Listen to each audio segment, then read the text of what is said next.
Dave Hooker Show. A presentation of Off the Hook Sports.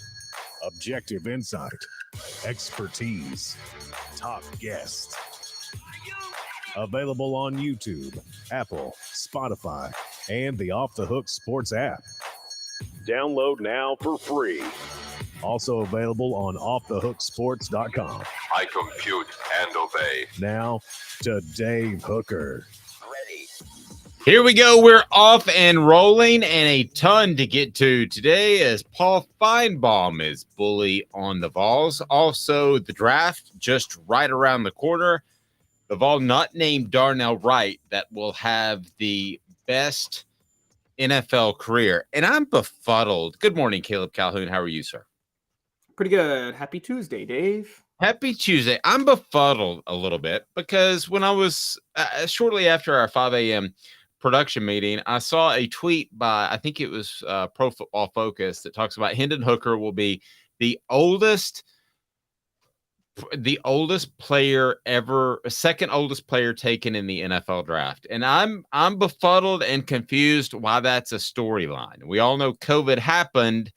Players are going to be older. Do you think that's a serious storyline? No, and okay, so Chris Winkie was older than Hendon Hooker, I'm pretty sure, when he was drafted. Wasn't he drafted or was he undrafted? Chris Winkie. Who was? I'm sorry? Chris Winkie. Wasn't he older than Hendon Hooker?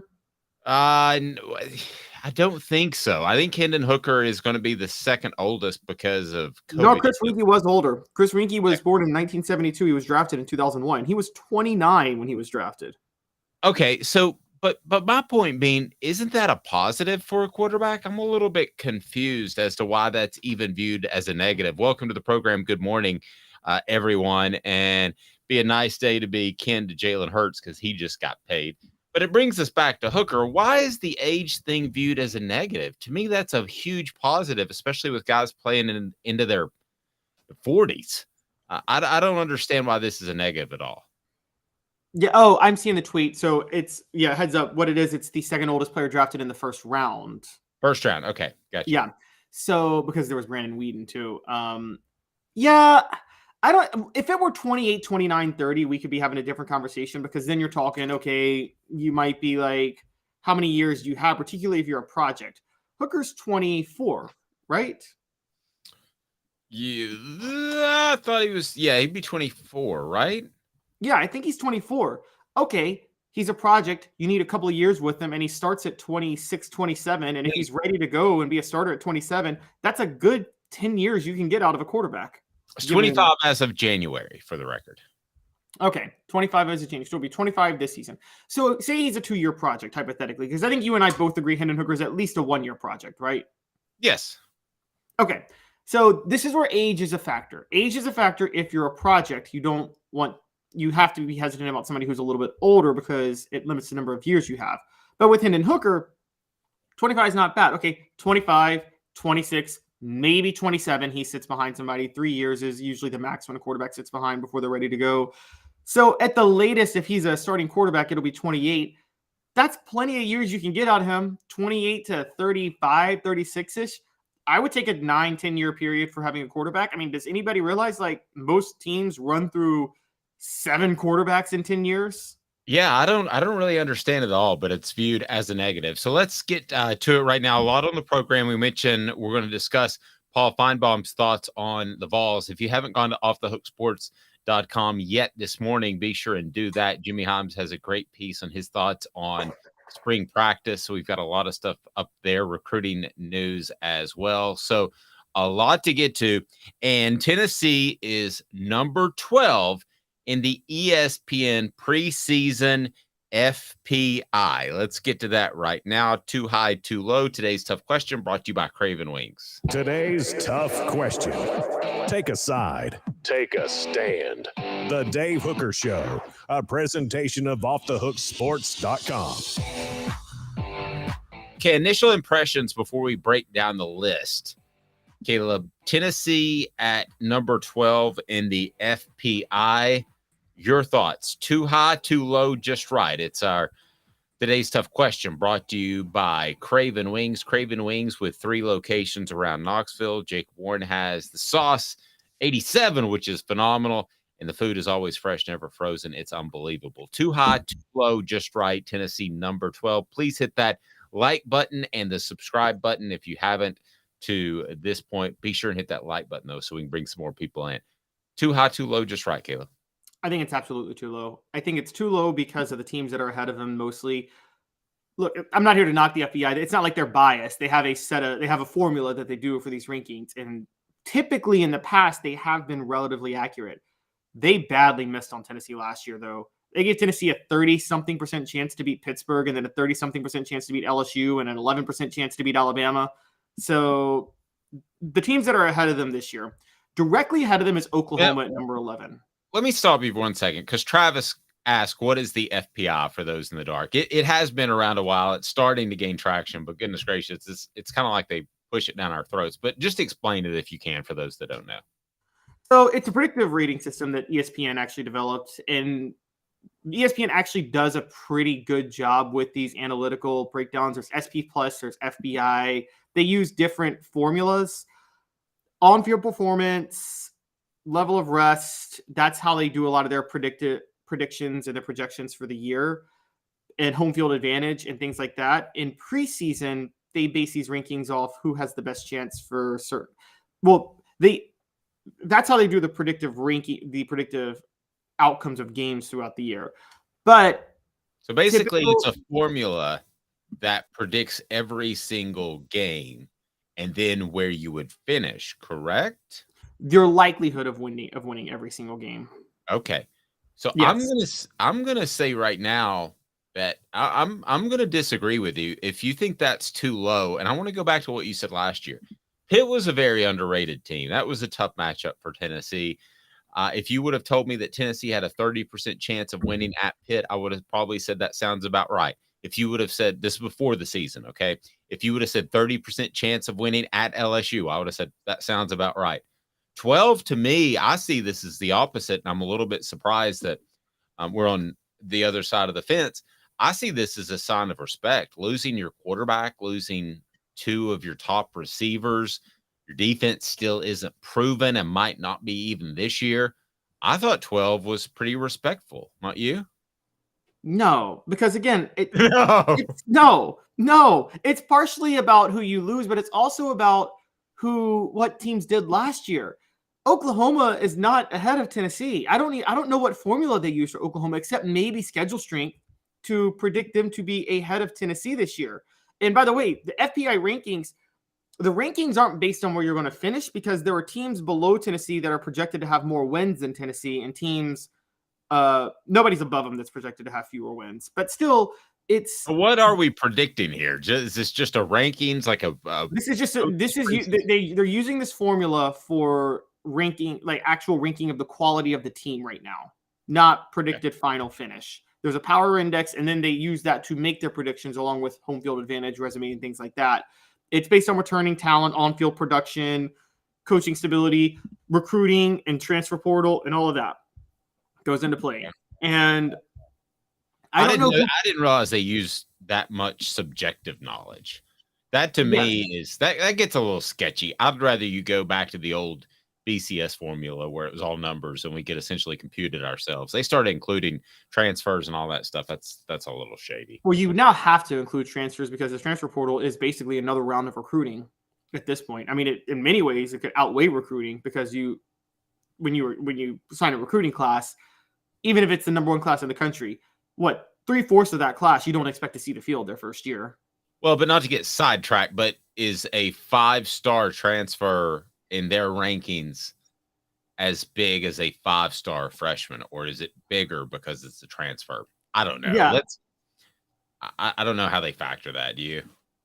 I don't, and I'm not exactly sure how they weigh it, but we have to acknowledge that a 5-star transfer probably should be higher, because you take a 5-star transfer that's a sophomore or a junior, you expect them to start immediately.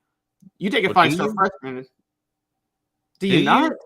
You do, but there's still going to be the malcontents out there. What we've talked about with this transfer portal has been surprisingly refreshing to me. It's a lot of guys looking for more playing time that could already play. It's not just malcontents. But let me pick a guy like Justin Williams-Thomas. Didn't we all think that last year he could be the freshman impact player because he looked like Tarzan and he ran like Jane? and he couldn't find a hole for any amount of money. He just had terrible vision. I don't care what he looked like, what he was like physically. He wasn't a college football player. But that's a guy that if he was a high 4-star. So if he goes to, where did he end up? Stanford or Cal? He went to one and then went to the other. But wherever he ended up, that shouldn't be considered as big of a boost as a 4-star high school prospect, right? Well, they don't. Well, now 247 Sports is actually doing their own transfer ratings, not based on what you were coming out of high school. Okay, but we're talking about ESPN's, right? Yes, ESPN's. So this is the thing. We're getting in too much into the weeds because we don't know exactly how they apply. We're way in the weeds. But the real point of this, the overarching point, is that there is no way Oklahoma is ahead of Tennessee. Right. No. Okay. So let me do this. This is what we originally planned to do. I'm going to read off the 11 teams that are ahead of Tennessee in the ranking. And you're our gambling guy. You have a great insight into gambling. So you tell me, if this was a neutral site game, would Tennessee be favored or the underdog? So I'll keep track, and I'm going to lean on you. I'm going to tell you when I agree or disagree. Ohio State's number 1 with a 31.5 rating. I have no idea what that means, but Tennessee would be an underdog against Ohio State at a neutral site, correct? Absolutely, they would. They would absolutely be an underdog. Okay, Alabama's number 2. They would be an underdog, but I'm going to say it. I don't think they should be this year. Okay. My hot take of the year. I think Alabama is massively overrated. I think Alabama's taking a step back, actually. So we're pretty close. Georgia, number 3. Georgia would be favored on a neutral site. LSU, number 4. Would be favored on a neutral site. Oh, wow. Okay. We're getting close to 13. All right. Texas, number 5. What? Texas, number 5? No. Tennessee would be favored on a neutral site. I agree. If the two teams meet in New Orleans, it's going to be Tennessee is going to be favored. Michigan, number 6. Michigan would be favored on a neutral site. Yes. Southern California, number 7. See, now this one is actually tricky because you have the exact same offenses going head-to-head on a neutral site. I think Vegas would put more money on Caleb Williams, USC. Yeah, USC. I would take the quarterback as the difference. Clemson, number 8. Well, we just saw what happened there. Yes. I think Tennessee would once again be favored on a neutral site. Clemson, you want to talk about a program that there's a changing of the guard? They're falling back. Yes. Notre Dame, number 9. Tennessee. There's no way that Tennessee wouldn't be favored above them at a neutral site. If they played in Louisville, Kentucky. Penn State, number 10, and then Oklahoma at number 11, right above Tennessee, who is number 12. So out of those, we had 1, 2, 3. Wait, what about Penn State? Do you think Penn State would be favored? I don't. So Tennessee would be favored over Penn State too, yeah. Yeah. So if you want to go by favored, if you want to go by Vegas, I would have Tennessee as I'd have Ohio State, Alabama, Georgia, Michigan, USC is favored. Based off that scenario, those stipulations, which are very different, I would have Tennessee at number 6 or 7, somewhere in there. Yeah, I'd have them at number 7. I do think they'd be an underdog to LSU on a neutral site this year with Jaden Daniels back. Good stuff. So 6 or 7, and instead they're at 12. But if I would have told you this time last year that Tennessee was going to be at 12, don't forget to hit that like button. The thumbs up button greatly helps us. But if I were to tell you last year that Tennessee's 12 after losing a quarterback, its 2 top receivers, Jeremy Banks, who at the time we thought was great, I just think this is another sign of Tennessee either earning respect through a formula, whatever it is, or getting respect through those that put together a formula. Well, more mathematically, delving deeper, Tennessee's projected win total is roughly 8-4 by the FPI. I'm telling you, if they go 8-4, that's a disappointment this year, given their schedule. With their schedule, that would be an embarrassment. I'm sorry? With their schedule, that would be an embarrassment. Huge embarrassment. Now, again, they take into account buys and things like that. And I've been saying, Josh Ward was the first to say this to us. And ever since he said it, I've been circling this game because I think Kentucky is a very scary trap game for Tennessee this year. Probably the scariest trap game for Tennessee. I agree. I agree. Josh also, by the way, is set to scheduled to join us on Thursday, and we will have Jimmy Himes who will join us tomorrow. So you can check out Jimmy's thoughts on spring practice. Go to offthehooksports.com, and we're with you each and every weekday at 10 a.m. right here. Check us out on YouTube and wherever you happen to podcast. We've got apps and all that good stuff now. So we'd have them at 6 or 7, and that's the same place that Tennessee was last year. That's knocking on the door of the playoff. That's if you're knocking on the door to playoff, not to go Rick Barnes stop, but if you're knocking on the door of a championship at some point, you usually knock that door down, right? Yes, and there's also I hate to say this. Oh my God, I'm going to be such a head coach, Dave, and you're going to hate me for saying it, but there's a culture of winning that sometimes develops that I think makes you, I guess, expect to win more. It becomes more of a habit as opposed to expecting to lose. I agree. And because I'm going to be honest, gun to my head last year, do I honestly think Tennessee was one of the top 6 teams in college football last year? I'm not so sure. I think what happened was Tennessee cashed in on a favorable first 5 games of their schedule, where their toughest opponent was Pittsburgh in those 5 games. But they beat 3 Power 5 teams. They beat Pittsburgh on the road, who had just lost their quarterback and was breaking in a new one. They beat a first-year head coach in Billy Napier, and they beat a first-year head coach in Brian Kelly at playing LSU at noon on the road, which was 11 LSU time. And as we talked about, at playing LSU at noon, they're terrible at home at noon. I thought most everything broke Tennessee's way almost as significantly as the 1998 season. Yes. And so they start 5-0, and on paper they're 5-0, even though they got a lot of breaks to get to 5-0, including the way the schedule laid out. I think but just getting to 5-0 builds your confidence to a certain degree. And then Alabama's coming to town and you're ready to roll at that point.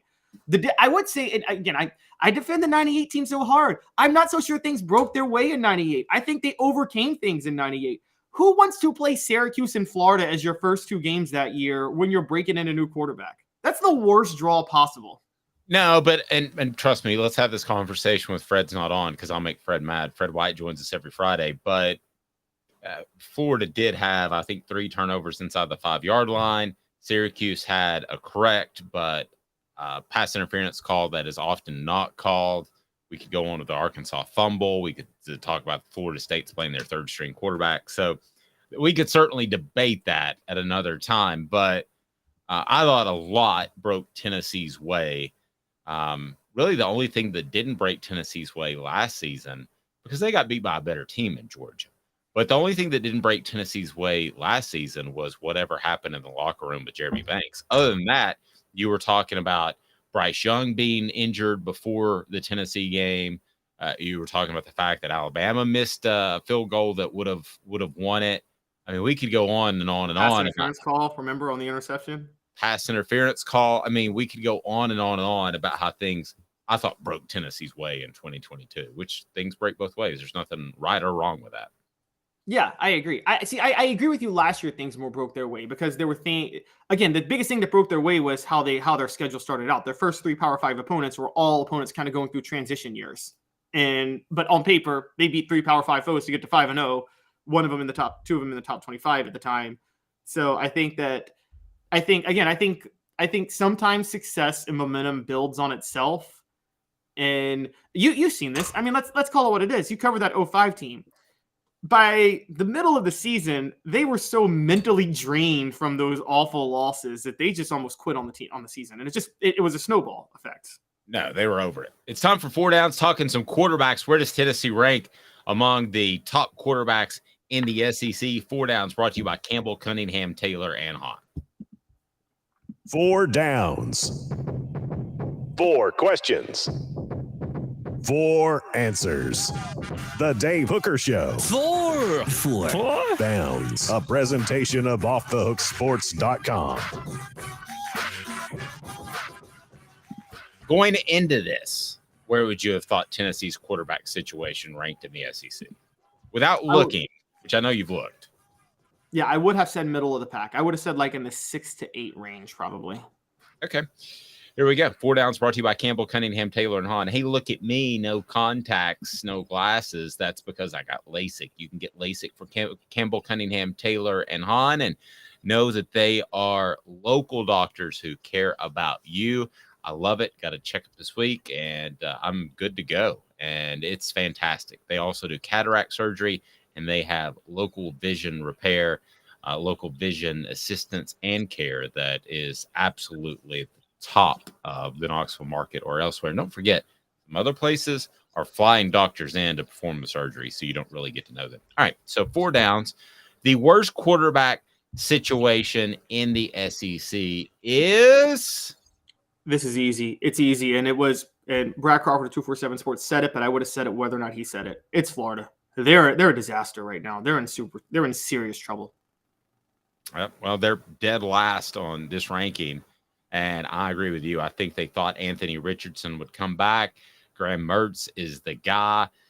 It's hard to say that what I would consider somewhat of a blue blood, at least good since the early 90s, in Florida or a Tennessee or an Alabama or really any of the top half traditional schools in the SEC would have the worst quarterback in the SEC. But I think that's exactly what we're staring at right now. So who has the best quarterback situation in the SEC before we get to this list? I'm going to say, and you're going to say I love them. You're just going to accuse me of being a fan, but I'm going to say it's LSU. It's LSU easily.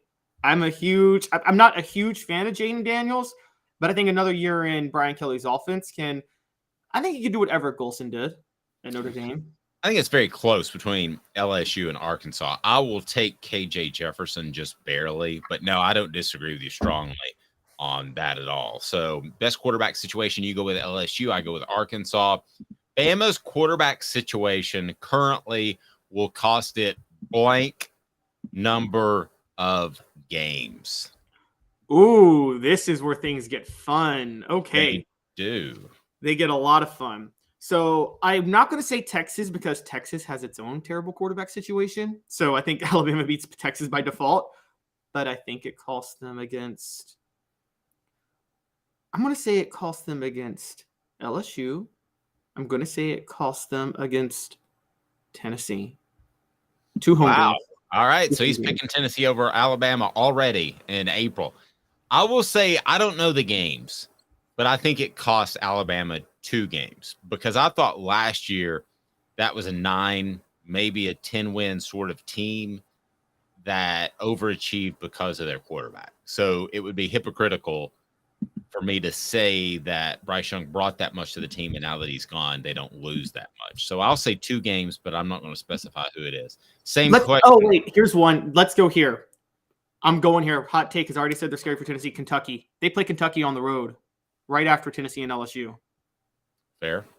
4th down, same question for Georgia. Georgia's quarterback situation will cost it blank number of games. Let's hear from you on the message board with Bama and Georgia as well.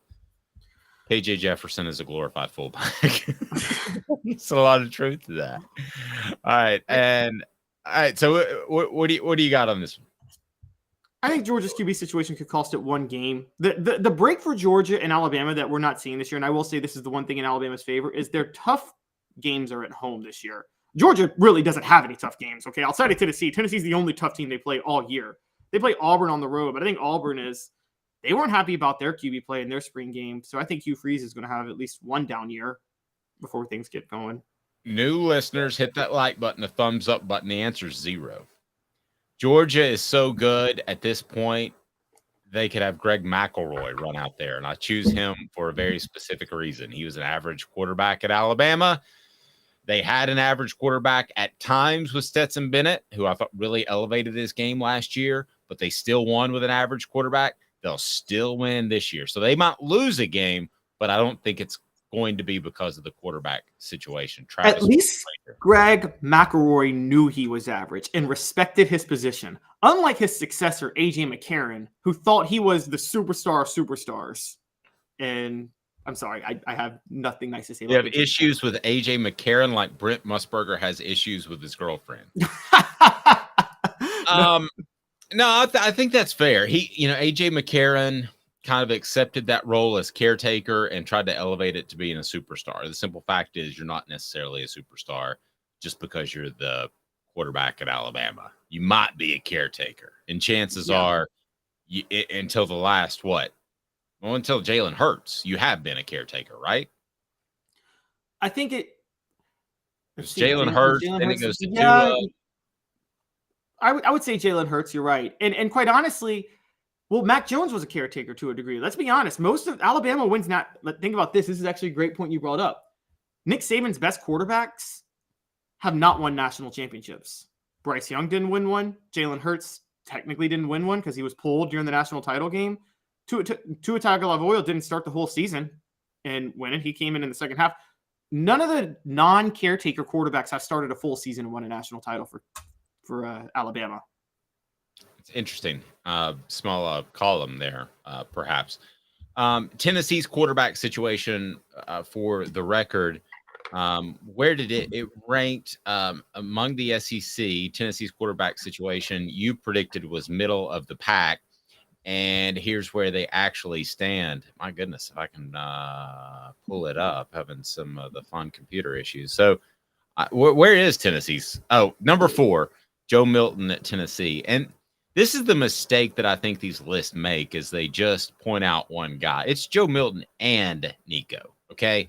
So if you want to say that Carson Beck at Georgia and Jaden Daniels at LSU and KJ Jefferson are more established and better than Tennessee, yes, I would take that. But I would believe that and I'd buy that. But would I take Joe Milton and Nico over Carson Beck? Yeah, I would. Would I take them over Jaden Daniels, KJ Jefferson? Yeah, I would. The upside potential, I would take them over these teams that are listed ahead of them in Tennessee in at 4th, which is not too shabby. Dave, it's so funny you say that because me and my brother were having a conversation over the weekend. Bleacher Report had a really stupid post. It was the dumbest post ever. And it was, you're starting an NFL team in your prime. Who are you taking? And it had Peyton Manning, Ray Lewis, Lawrence Taylor, and Megatron. You take Peyton Manning because you take the top 15 quarterbacks before you ever take another player if you're starting an NFL franchise. Maybe top 50. Yeah, maybe top 50.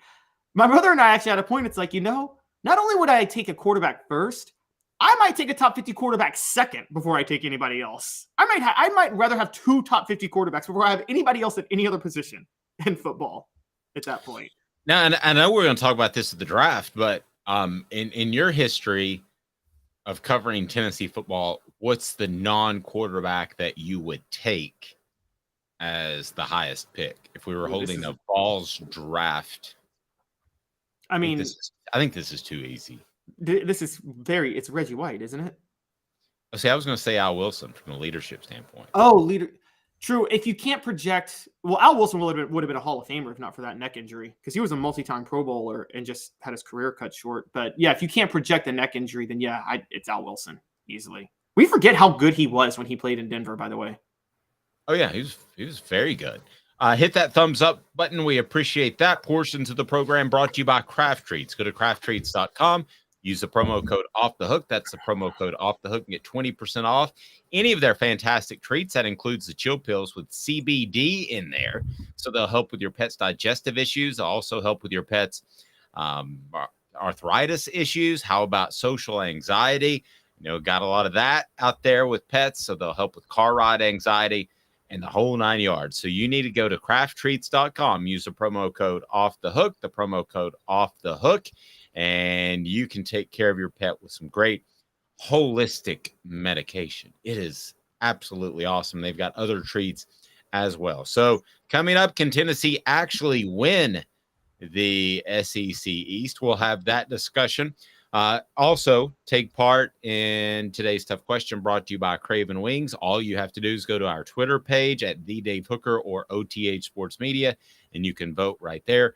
For the record, right now, we have about 57% coming in that is just right. That's where they would have Tennessee. They'd have Tennessee at number 12. 7% say too low. 35% say too high. I'll ask Caleb and the message board if that's a little bit surprising after this. 2 minutes. He's Caleb Calhoun. I'm Dave Hooker, Off the Hook Sports. I know you like the heat. You gotta try my signature sauce 87. Dude, you know I love you and I love to try your wing sauce, but when it comes to wings, I need them really hot. I hit 105 on the radar gun. I need to be pretty spicy. Yeah, I know that, man. Look, if sauce 87 isn't enough for you, I guess you can try the Holy Moses or the Grim Reaper. Now we're talking. Take it from these Farragut admirals. When you're craving wings, it's got to be Craven Wings. Visit them online at cravenwings.com. With all that sun, sand, and salt water, the beach is a very relaxing place. Unless you wear contacts. Ow! Open your eyes to the best the beach has to offer with LASIK vision correction from Campbell Cunningham Laser Center. Hi, Mike Davis here with City Heating and Air, reminding you to always dare to compare. Our team provides quality local heating and air service, installation, and maintenance across East Tennessee. We use only the best equipment like American Standard heating and air conditioning for your residential, new construction, or commercial needs. Honesty, dependability, and customer satisfaction have been the cornerstones of our business since 1961. City Heat and Air. Dare to compare. Before Cadis, I was really heavy into the drug culture. I was selling drugs. I was just constantly in pain. I was missing like a good support system in my life. Cadis has given me everything that I need in order to successfully have a wonderful recovery, in order to have a life that I didn't even know was possible. And it's not just about me anymore, and I love that. I absolutely love it. You can take your life back. Call Cadis today.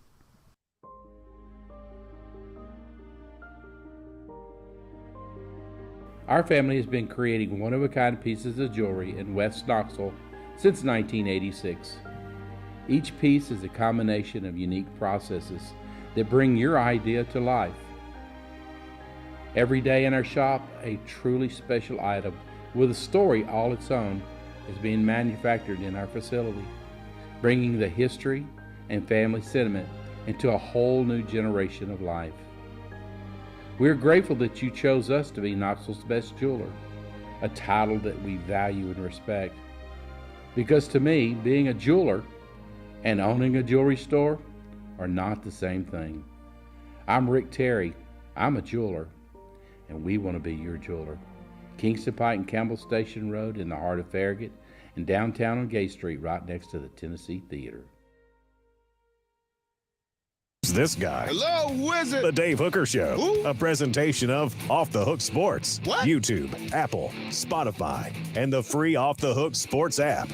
Back to Dave Hooker. Mr. Jones, some thoughts on Georgia. Has to come to Neyland, and our defense has improved. They're going to miss Stetson Bennett, and I believe their quarterback will lose them some games. I wouldn't argue with that, but I'm going to say at this point that Georgia's defense is good enough to overcome that. But beating an SEC East rival on the road, man, that'd be a nice day to have Stetson Bennett, right? I mean, if you're playing on the road, I think your mic's muted. Caleb, if you're playing Stetson Bennett on the road, or if you have Stetson Bennett on the road, that's a great bonus. Yes, Stetson Bennett would be a much greater help. I am a rookie still forgetting to turn my mic back on. I don't know what's going on with me, but you know. It's only been 3 years since COVID, but that's okay. Portions of the program brought to you by Zul Beer, xulbeer.com, worldwide award-winning craft beer, and it is phenomenal. You'll love Zul Beer. Great parking downtown as well as Zul Beer, xulbeer.com is phenomenal. It is time for What the H, and we're going to turn it on the one, the only Paul Feinbaum, who was the first ever guest on this program and probably still is like, what in the world is that Dave Hooker guy doing? So here we go. What the H? What the? What was he thinking? Release the hounds. The Dave Hooker Show. Keep cool. A presentation of OffTheHookSports.com. Paul Feinbaum says, quote, about Tennessee, my opinion is very high. That's just based on talking to people and not seeing very much. I think that's all you can really do. And spring coaches are smart. They know they have more to lose by playing players sometimes and running plays when they do. But I really think this is a much deeper program than it was a year ago. Let me start with that. Agree or disagree? Despite losing 2 receivers, a playmaking tight end, a quarterback, what would have been the biggest name on the defense this time of a year ago, is Tennessee deeper than it was this time a year ago?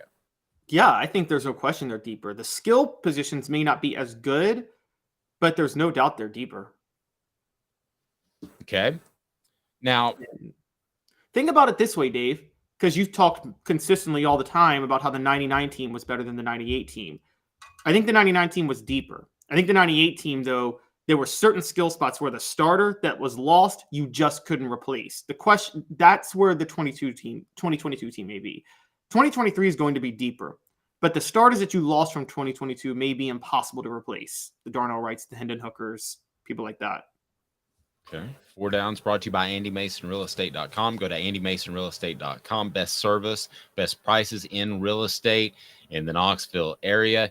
He will take care of you. What the H brought to you today by AndyMasonRealEstate.com. He's my realtor. He should be yours. Now, Feinbaum did refer to Hendon Hooker as being a significant loss.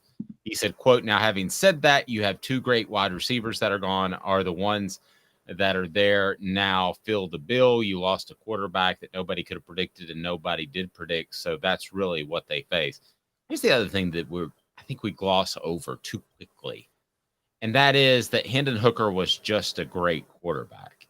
He was more than that. He was a great leader. So if you want to go back over the history of great leaders and their individual leadership abilities, I would say Peyton Manning putting together the offseason workouts. I would say T. Martin having the confidence of his players, of his teammates to go out there and play in 98, 99. I would say Casey Clausen on the road, being able to win on the road was a big deal. Quarterbacks have different leadership capabilities, and I thought that Hendon Hooker's was a belief that Tennessee would be better than the outside noise said, and they don't have that this year. I think we gloss over that a little too easily, Caleb. I think that needs to be taken into account. We don't know that Joe Milton or Nico is going to be the guy that's going to step in and rally the troops when they need to be rallied, and that's overlooked too easily, in my opinion. I agree partially, which is that leadership intangibles with quarterbacks is very underrated. You see it all the time. You see it a lot of times. You'll see in the NFL, you'll hear, "Oh, this quarterback has so much more help than this quarterback." And a lot of times it's no, the quarterback's leadership intangibles. These players just want to play harder for that quarterback in that moment. You see that all the time throughout. You've seen it in college. You've covered quarterback controversies where players simply play better when another quarterback's in the game because they trust that guy more. I think that I don't think that's going to be as much of a problem with Joe Milton. Everything I've heard and everything I'm sure you've heard is that the players love Joe Milton. Yes. Like they really like him. And it seems like they're ready to ride or die for Milton. And let's be honest, it had to resonate with a lot of them that when Milton lost his starting job, it's never easy to lose your starting job. Milton lost his starting job and stayed loyal to the program, loyal to Hendon Hooker in last year during the Jeremy Banks and Hooker fight. Who's the one that stepped in on behalf of Hooker? That was Joe Milton that did that. And I think that resonates significantly with a lot of the players on the team that even if I don't think Joe Milton is going to be Hendon Hooker. He doesn't have Hooker's accuracy. He's got issues throwing it downfield. I don't think he's as good of it. I don't care what he does this year. He's not going to be as good of an NFL draft prospect as Hendon Hooker.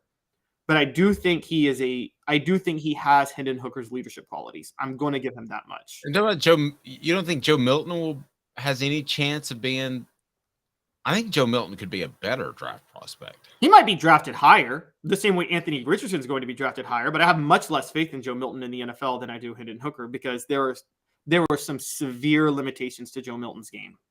Okay, I agree with that. But as far as the draft prospect, if I'm Joe Milton and I'm watching Anthony Richardson, I'm pretty jazzed that he could get that sort of attention. I mean, could he get drafted higher? Yes. Could he be a more coveted prospect that Hendon Hooker? Yes. Would that be stupid? Yes. Yeah, that's where I'm at. That's the third part. It's stupid that he would be higher because I think Hendon Hooker has a much better NFL future than Joe Milton does, honestly. The only thing I will say, and I'm not going to cast aspersions on Anthony Richardson. I don't know. But I will say that I believe half the battle with quarterbacks is intangibles. And even if Joe Milton doesn't have the accuracy, he does have the intangibles. I think he's a really, similar to Hooker, I think he's a really good dude and a mentally tough dude and a hard worker, and he'll do what he has to do to get better.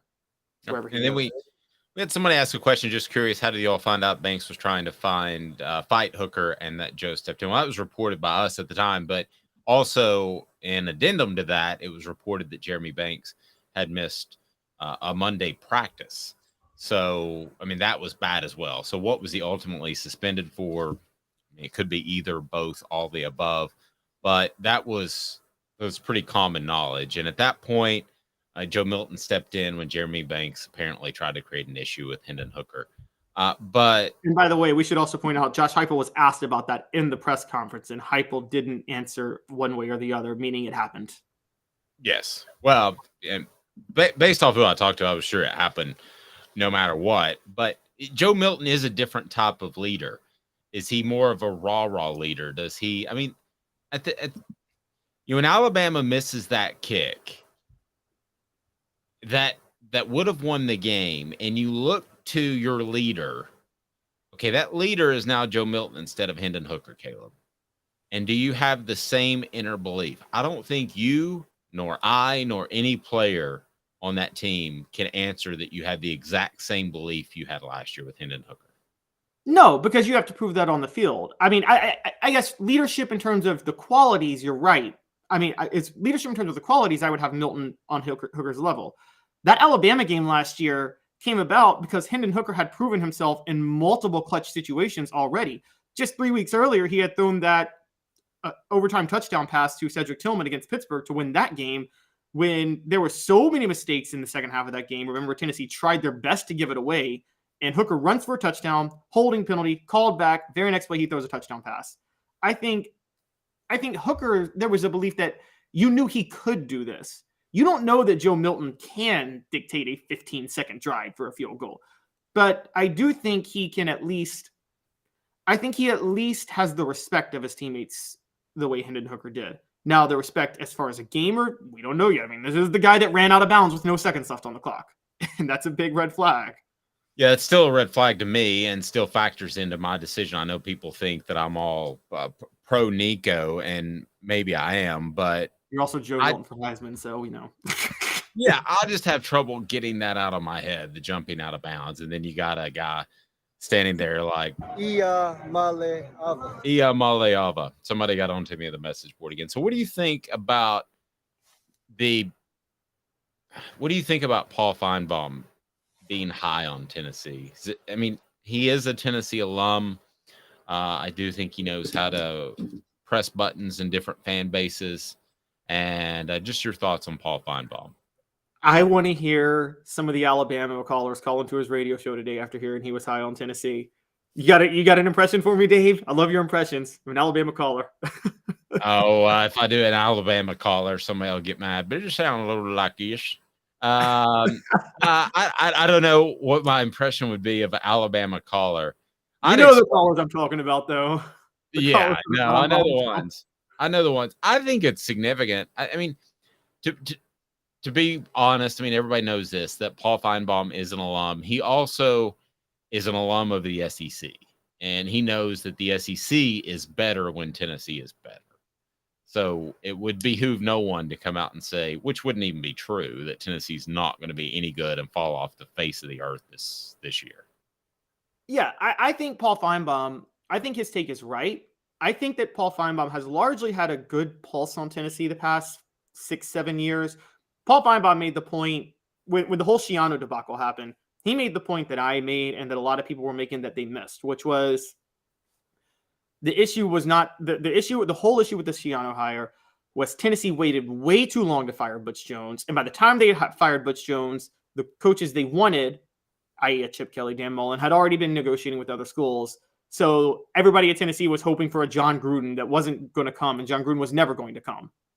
And I think that's why that whole disaster happened.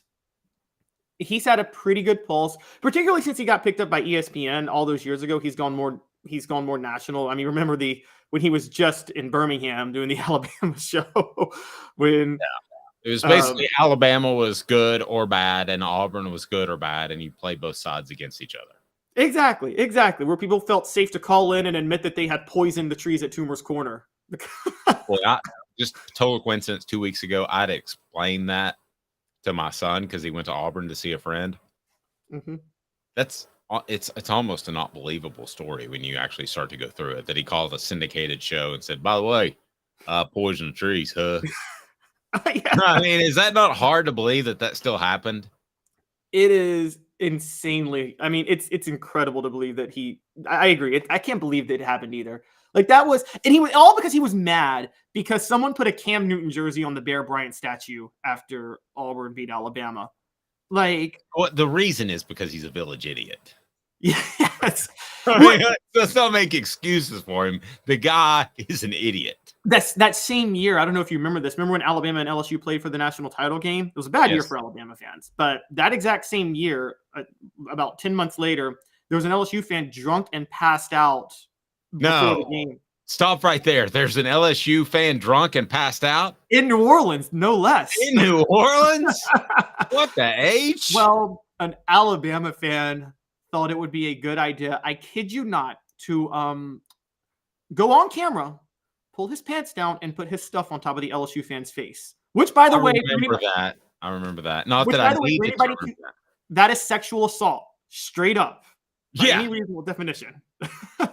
Yeah, that's highly frowned upon and illegal. Mr. Jones saying year 3 in Heupel's system, I believe we will see the best version of Joe Milton. Hendon taught him some things. So you asked this question in our production meeting this morning. Is it fair for Tennessee fans, based off what they've seen in spring, to go into the fall expecting or hoping to win an SEC East crown, which now we have Paul Feinbaum being high on Tennessee. So is it hoping or expecting? What's fair? I think hoping is fair, and I think seeing it as a real possibility is fair. And the reason I think it's fair is not so much what Tennessee did in the spring, although there is the fact that Joe Milton never lost his starting job. And as you've talked to people, we both heard that Joe Milton did not do anything to lose the job in the spring. That was his job, and he didn't lose it. But the other part of it is the quarterback situations across the rest of the East. Look, we just talked about it. Florida's got the worst quarterback situation. It's the best known secret in college football right now. Florida is desperately looking for a quarterback in the transfer portal right now as we speak. Billy Napier is making call after call trying to find somebody to come to Florida. Their situation is terrible. Georgia, I know that Carson Beck was given an A, but I've heard, and you've heard the same rumors, that Georgia's looking in the portal too right now because they're not so sure. Yes, and I think everybody would be wise to look in the portal. If Tennessee found a guy that they thought was better than Navy Schuler or Gaston Moore, and he said, I'm willing to ride the pine, and I'm your emergency third-string quarterback like the NFL has, and I have the skills, then I would take that guy. But I'm past the point where I thought you would take the guy out of Wake, that you needed somebody to compete with Joe Milton. I don't think you need that. I changed my tune a little bit before spring camp, but would you take a third string quarterback that could salvage the season if something went south? Yeah, I'd probably take that guy. I mean, who wouldn't take a quarterback right now? Exactly. Just has to be the right fit. Sorry, go ahead. I agree. But from what we've both heard, and tell me if you've heard the same thing, that's not how Georgia's looking in the portal right now, is it?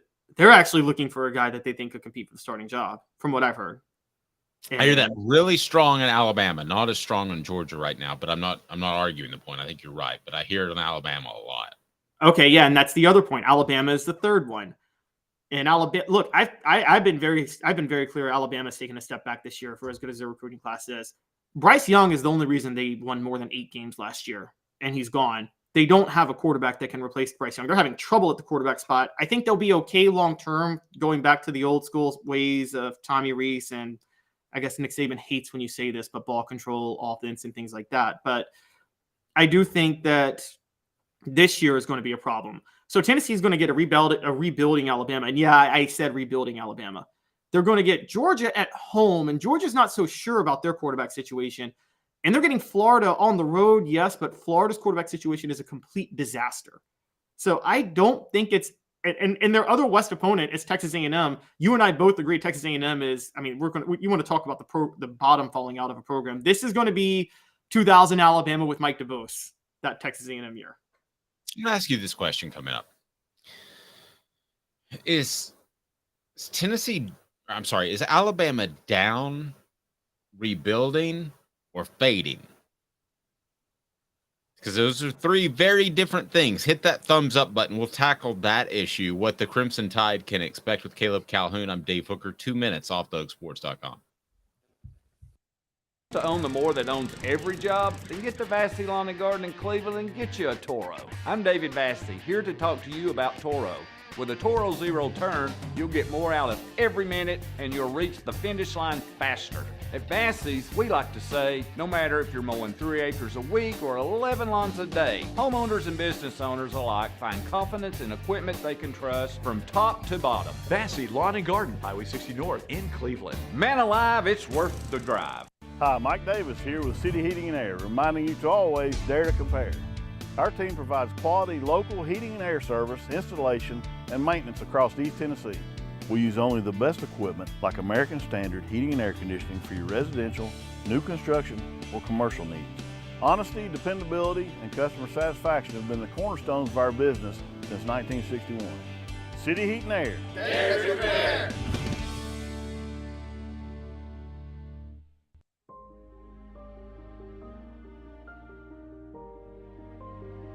Our family has been creating one-of-a-kind pieces of jewelry in West Knoxville since 1986.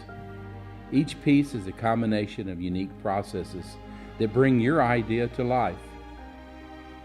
Every day in our shop, a truly special item with a story all its own is being manufactured in our facility, bringing the history and family sentiment into a whole new generation of life. We're grateful that you chose us to be Knoxville's best jeweler, a title that we value and respect.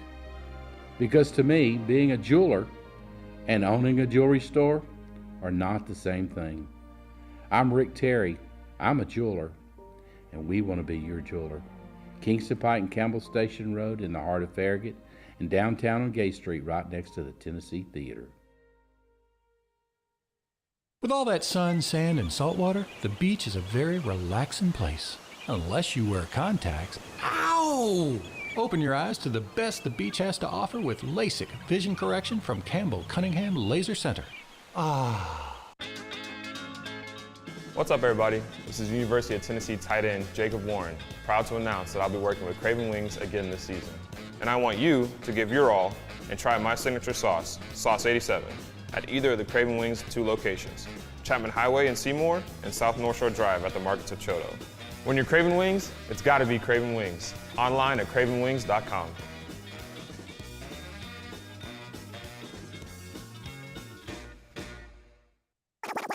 You're listening to The Dave Hooker Show, a presentation of OffTheHookSports.com. The internet is full of pictures of each and every one of you.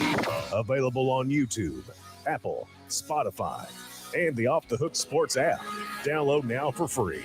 Is there nothing you people can't do? Also available on OffTheHookSports.com. Confidence, borderlining on cocky on the message board. I love it. Mr. Jones saying Heupel the Saban Slayer. Maybe.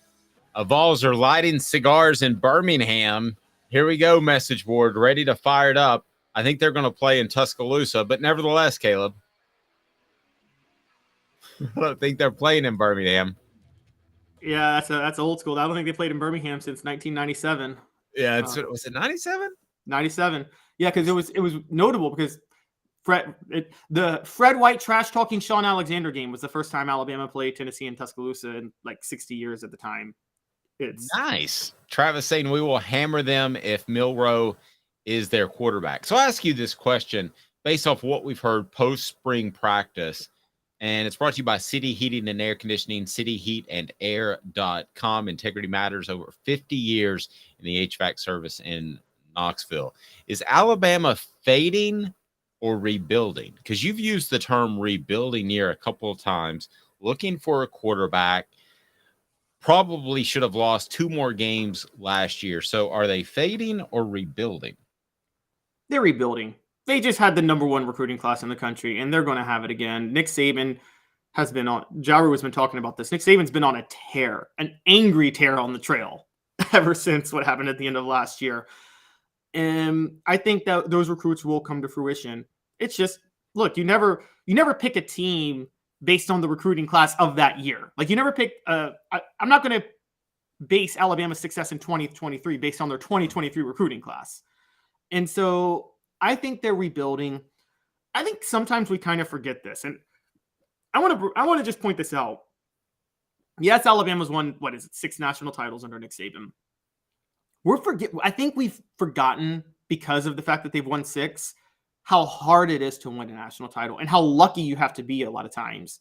And I think that, yes, Alabama was good enough to win those titles. They were a dynasty. They were the best team in football most of those years, but they still had to have some luck. Let's think about the 2011 team, the one that lost to LSU and got the rematch in the national title game. That only happens because Oklahoma State blows a 24-7 lead on a Friday night to some unranked Iowa State team. If that doesn't happen, it's Oklahoma State and LSU beats the brakes off Oklahoma State. And Les Miles is the worst 2-time national champion in the history of any sport. And so, okay, I want to see your face when I say this. Alabama's fading. They're fading under Nick Saban. They are. He can continue to work hard on the recruiting trail, but there's uncertainty about what to do on both offense and defense. He had a bad round of coordinator hires before this latest one. They're having quarterback issues. Their skill position players, other than Jahmyr Gibbs, weren't special. And, well, Bryce Young, if you want to consider him a quarterback, skill position players. But other than those 2 guys, they were pretty average. I think defensively, for whatever reason, I thought Will Anderson took a slight step back. The secondary was good, not great. I think they've taken a step back, Caleb. I really believe that, and I think it's a fading. I think that's what's going to happen. At some point, this will happen, and I think you would agree. You would say Nick Saban is fading as the dominant head coach in college football. The question is that now in 2023? Was it last year in 2022, or is it moving forward 2024, 2025, and into the future? At some point, that's going to be the answer to the question, and I think to a large extent it was last year. Is he fading or are other coaches emerging? Look, we've talked about this. Kirby Smart at Georgia, and Georgia finally deciding we're not going to be the integrity school. We're just going to go all out and win like the rest of the schools do. I'm not blaming Georgia for Georgia fans. I'm not blaming you guys. Every other school was doing it. You guys just finally decided to do it too. And then Brian Kelly at LSU, again, an LSU coach with some brain cells for the first time since Nick Saban. I think that it becomes a lot harder for Nick Saban because there's much more competition in terms of a match of wits than there used to be. But just to push back, Dave, I mean, look, Alabama got 2 5-star edge rushers this past year in Yonze Pierre and Keon Keeley, and their recruiting class was just loaded with talent. I mean, we say we don't know who their skill weapons are. And we don't know who their star defenders are. They will be there in 2 years. This class was loaded up on defense and offensive linemen. Yeah, but will Nick Saban be there in 2 years? I think Nick Saban is going to be coaching until he croaks. That could be, but I do think they're fading. And you brought up a good reason as to why I believe that. You have Georgia that is now a dominant program. You're going to have Brian Kelly at LSU do well with the Tigers. I think Steve Sarkisian will do well at Texas, and now they're going to be in the SEC. So maybe it's not through Nick Saban's fault, but I do believe he's fading. Part of it, though, is I believe it's his fault. I don't believe he's a good fit for the modern-day college football. I think he was uncertain about tempo on offense. It took him a while to adjust to that. I'm nitpicking an incredible Hall of Fame career, by the way, okay? So don't think I'm ripping on Nick Saban. I'm not. But and he's now had to overcome the transfer portal and NIL, which I guess to a large extent they've done based off their recruiting, but I don't think it's something that he's particularly comfortable with, Caleb.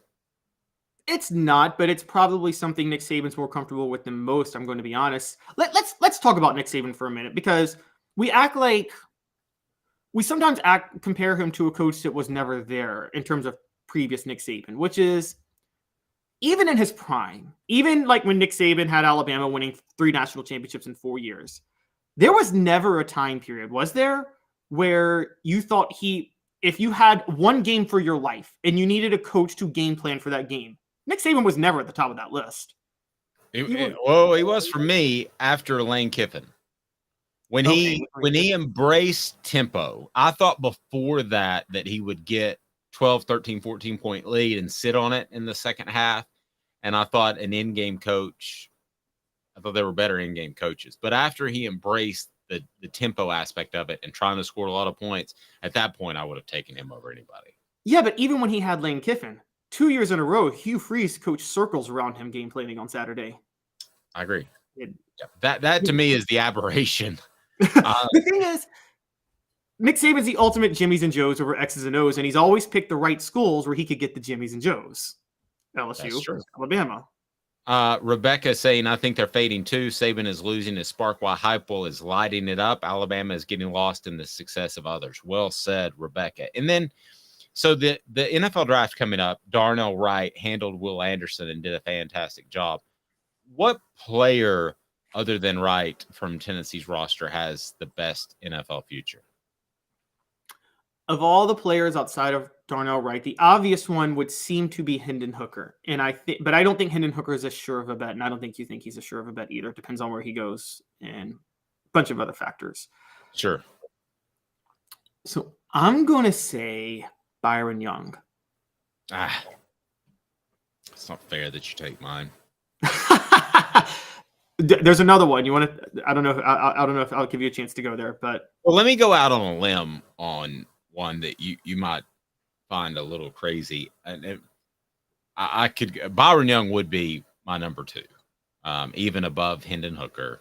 He would be my number 2 to Darnell Wright. But I feel like one of the 2 receivers will have a long 8-9 year NFL career. And I think it's Cedric Tillman. I'm with you. I was going to go there too. I think it's Cedric Tillman too. I almost was going to say Cedric Tillman, and then I went to Byron Young. And so I'm sorry, I audibled and stole yours. No, when you look at Cedric, I mean, especially in person, don't you kind of think that, listen, everybody has to work hard in the NFL. Don't take this the wrong way. But don't you kind of think he could just kind of slide into an NFL spot and keep it for 7-8 years? Yeah. Fundamentally, he's everything you want in a receiver. I mean, everything. And there were questions about his speed, but he put those to rest. He's got the speed that he needs to have for the type of role he's going to play, and he showed that at the combine. I think it's hard to this day for so many people to accept this about Cedric Tillman because he was a 2-star coming out. And it does. I still can't wrap my head around how he was only a 2-star coming out of Nevada. And maybe it's because that people just don't have faith in Nevada kids.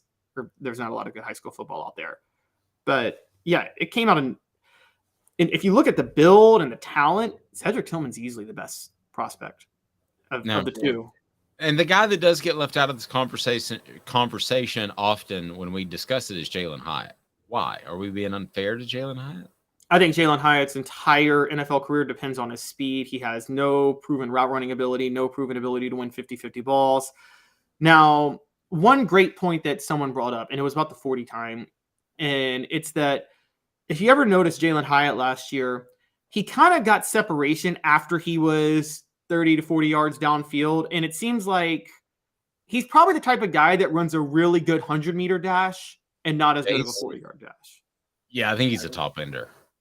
I think he runs straight up. I think he's a top ender. I think if you took the last 10 yards of the 40s, I'd say he would be towards the top. But still, in today's NFL, you've got to get open in short little routes. So I don't know that completely means that he's going to be a standout. I think, I'll be honest with you, I don't think Jalen Hyatt is even in the top 3 or 4 of former Vols that are going to have a standout career in the NFL. I wouldn't be surprised, it's kind of like a Jabari Greer, to go back if Trey Flowers found a role somewhere in the NFL to kind of hang on for a while. He's not as capable as Jabari, but I know Jabari had to go to the NFL and get kind of recoached. Could that happen with Flowers? Yeah. I mean, how many coaches did he play under at Tennessee?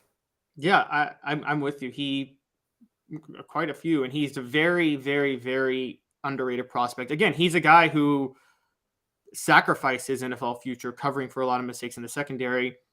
I used to say that was the same with Jonathan Hefney in 2007, but the difference is Hefney's not – Trey Flowers is bigger than Hefney was, and because Jonathan Hefney was real small. Yeah, Hefney's a good comparison, though. Probably a little bit more ball hockey, but Hefney is a very good comparison. So tomorrow on the program, it'll be Jimmy Himes with the Sports Animal. He will join us. We always love visiting with him. Brought to you by Bassey Lawn and Garden, Man Alive. It's worth the drive. And also, we'll visit with Josh Ward and Fred White before the end of the week. We're with you weekdays live. And don't forget, we have apps. That's all good stuff. It's right down in the link below for the show. And we also podcast wherever you podcast. We're live on YouTube and beyond each and every weekday at 10 a.m. Eastern Time. Have a fantastic day, everyone. For Caleb Calhoun, I'm Dave Hooker. This has been a presentation of Off